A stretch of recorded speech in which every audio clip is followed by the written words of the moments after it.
Well, hello everybody. Welcome to P.B.M. Money. Today, I am going to announce the end of next year's budgeting process.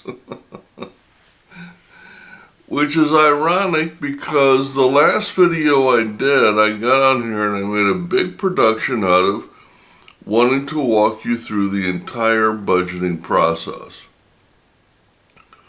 And it's a long process for me. But the day after I got done, in prayer I heard God say, why don't you just try to do in 12 months what you did in 14 months this year? Okay. Budget done. So I guess if we do 40,000 this year in 14 months, then the budget is to do 40,000 in 12 months next year. Now, why is the budgeting over? Well, because I found a mistake along the way this year. Now remember, we started in November of last year, our budget, and went all the way through December of this year. 14 months.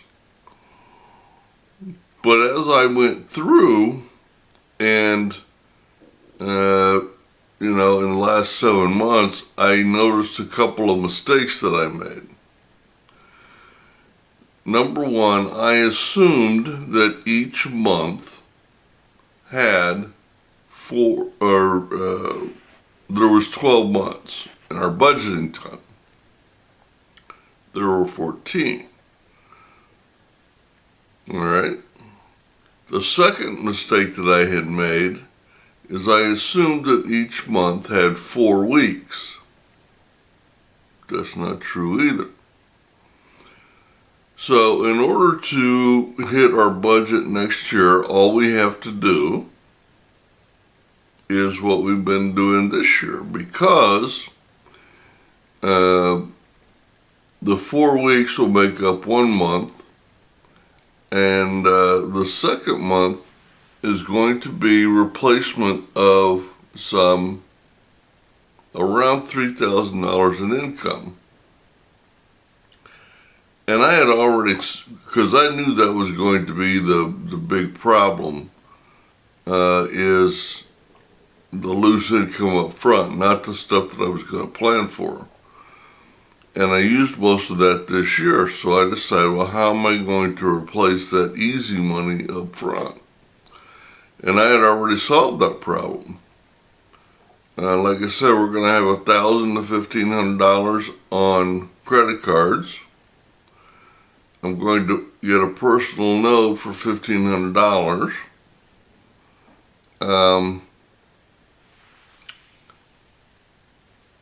And then we've got 2 new ways to cut my expenses. One is to cut my phone carrier, and one is to change service plans for a total of about $2,400 per year. So if we hit $40,000 this year, by December, our goal will be $40,000 for the next year, just in 12 months instead of 14. So the budget took about 15 minutes.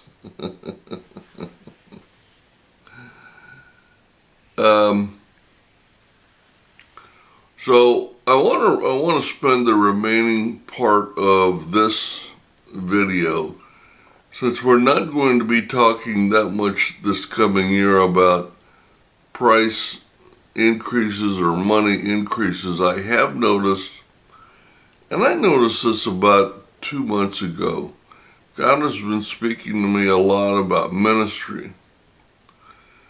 Now, remember a couple of years ago, he had told me, go manage the ministry, and that's what I've been doing, and the ministry is doing very well financially. We're doing very, very well.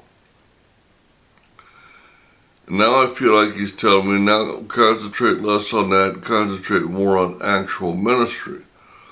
So I've been having dreams about ministry, praying about different ideas, more long-term ideas, because now that we're on a lot better financial footing, we can do things a little bit more consistently and reach more people. That does not mean we're going to ignore the money. What we are going to do as far as the money goes, and I'm still working on some of these, but over the last 2 years, because of the way we were saving and the 2 homes that we bought, a couple of things had happened. Our mutual fund had wore down on purpose, remember, because I told you that the stock market was going to get hit and it was time to take the money out, and it did. By the way, I checked my stocks. They are down over 60% year to date. Dang. So I was talking to somebody, and I was watching some millennials, and when I stopped watching the show, I realized they're right. If I were younger, I'd be doing what they're doing. And basically, to draw you a picture, what they're doing is they're standing on the edge of the hole in the ground, which is now the stock market, and they're just shoveling cash in. I mean, these millennials are stupid wealthy. So they're just dumping cash into this big hole. Now they're going to lose, and they're losing a lot of money right now, but when the market does come back, they're going to be making boatloads of cash, okay? So if I had a lot of money, that's what I'd be doing, but I don't have a boatload of money. So what can I do? Well, I decided I'm going to dollar cost average into my mutual fund. And my mutual fund has been losing money, but not 60%, which is why I kept them. But I think what we're going to do, well, I know what we're going to do. I don't know if this is all we're going to do. But, so each month we're going to ship quite a bit of cash from here to the mutual fund.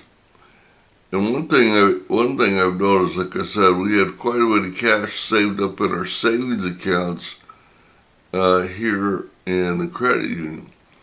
So I think each month, which, by the way, remember I was using the side hustle as a guard for my checking account?